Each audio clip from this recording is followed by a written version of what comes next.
them. But I see this as actually a way for both sides to be mutually benefited in this way, because foreigners that would come to Israel that wanted to remain there as residents were not able to own land.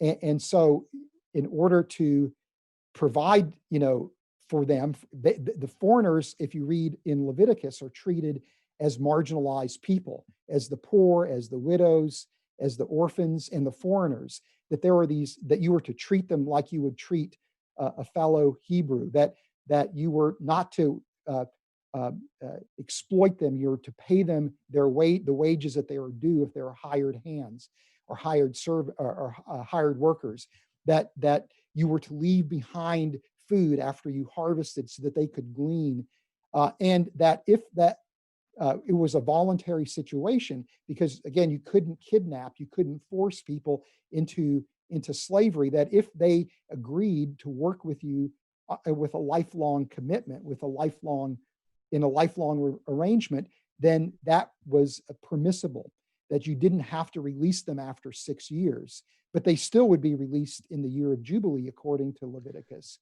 And so the idea here is that this provides them economic security, because they know that they are in this lifelong contract, that they can't be just simply cast aside, that they become part of the household, and they could convert, if they wanted to, and become part of the community of Israel. So I see this as a way to provide labor for landowners in Israel, but also as a means to provide economic security for foreigners, because I think that all the provisions and restrictions on, the Lord in terms of how he's to treat the Hebrew debt servant applies to the foreigner who's in that debt service. We have a lot of questions to get through. But this and actually, is sorry, but this is the key passage, and if I could have just 2 minutes to, of course, please push back. So one, the Toshav, the person that one of the key people that we're talking about here in verse 44 to 46.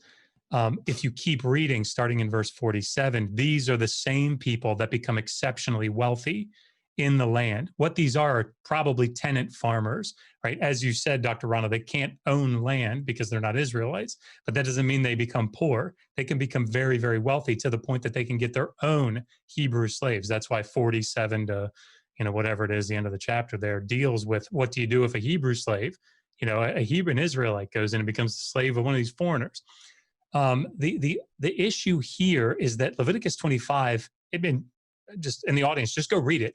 I mean, if you just read it in the English, the contrast, the point of the text is the contrast. It's particularly starting in verse 39. It says the year of Jubilee applies to the Israelite and his household.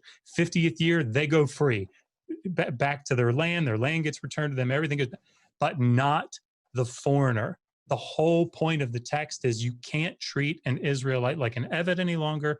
The year of Jubilee applies and everybody goes back. It's the same sort of thing that you see in the ancient Near Eastern laws, Meshuram edicts, where King Hammurabi says, every citizen go back free, no more debt slaves, everybody's released. This is not unique to the Hebrew Bible. The problem is that Israelites are the only ones that it's applicable to. So it's not applicable to the foreigner, explicitly not applicable to the foreigner, because those individuals, those Eveds and Amaz are able, they're achuzah. Achuzah means landed property, except here. It's the only place that it ever refers to a human. It means property that becomes part of their inheritance.